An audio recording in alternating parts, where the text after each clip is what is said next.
noite, irmãos. Eu fui chamada para dar uma reflexão a vocês essa noite. Eu gostaria de ler um texto bíblico que se encontra lá em 2 Pedro 3, do versículo 11 ao versículo 18. E diz assim: uma vez que tudo será assim desfeito, vocês devem ser pessoas que vivem de maneira santa e piedosa, esperando e apreciando a vinda do dia de Deus. Por causa desse dia, os céus incendiados serão desfeitos, e os elementos se derreterão pelo calor. Nós, porém, segundo a promessa de Deus, esperamos novos céus e nova terra, nos quais habita a justiça. Por essa razão, amados, esperando estas coisas, esforcem-se para que Deus os encontre sem mácula, sem culpa e em paz. E considerem a longanimidade do nosso Senhor como oportunidade de salvação, como também o nosso amado irmão Paulo escreveu a vocês, segundo a sabedoria que lhe foi dada ao falar a respeito destes assuntos, como de fato costuma fazer em todas as suas cartas. Nelas, há certas coisas difíceis de entender, que aqueles que não têm instrução e são instáveis deturparão, como também deturparão as demais escrituras para a própria destruição deles. Portanto, vocês, meus amados, visto que já sabem disso, tenham cuidado para que não sejam arrastados pelo erro desses insubordinados e caiam da posição segura em que se encontram. Pelo contrário, cresçam na graça e no conhecimento de nosso Senhor e Salvador Jesus Cristo. A Ele seja a glória tanto agora como no dia eterno.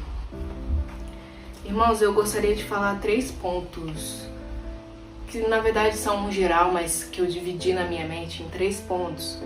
Que a primeira coisa que eu percebo é que nós sabemos que dias difíceis virão. Nós sabemos que até que Jesus volte para nos buscar, a humanidade se voltará cada vez mais para as paixões humanas e a natureza se revoltará. Só que qual deve ser a nossa conduta diante disso? E é aí que o meu segundo pensamento entra quando Pedro nos exorta a esperarmos a volta de Cristo, nos esforçando para que quando chegar o dia, estejamos debaixo do amor de Deus. E só assim nós seremos encontrados por Ele sem mácula, sem culpa e em paz. Mas o que mais me chama a atenção nesse texto é que Pedro fala que a longanimidade de Deus é a oportunidade de salvação. Nós devemos usar esse tempo que nós temos, esse tempo que nos resta, para nos fortalecer em Cristo e para levar a salvação àqueles que ainda não a receberam. Deus nos dá tempo para nos acertarmos com Ele e vivermos longe das paixões humanas. É por isso que a nossa conduta diante de tudo que vai acontecer, diante de tudo que tem acontecido, deve ser de temor ao Senhor, mas não de medo do que vai acontecer. É por isso tudo que Pedro nos adverte que devemos tomar cuidado para que não sejamos levados pelas iniquidades que serão praticadas pelas pessoas.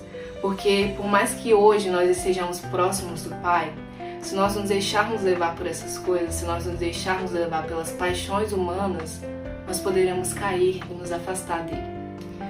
É por isso que somos chamados a crescer na graça e no conhecimento do Senhor, para que tenhamos, até que Ele volte, uma conduta segundo o coração de Deus.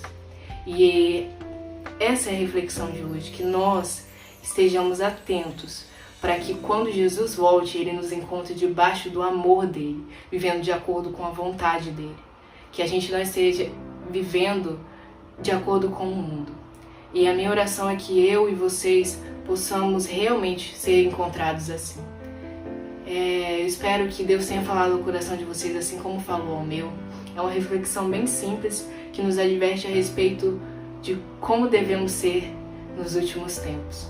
E eu espero realmente que Deus tenha falado ao coração de vocês e fiquem com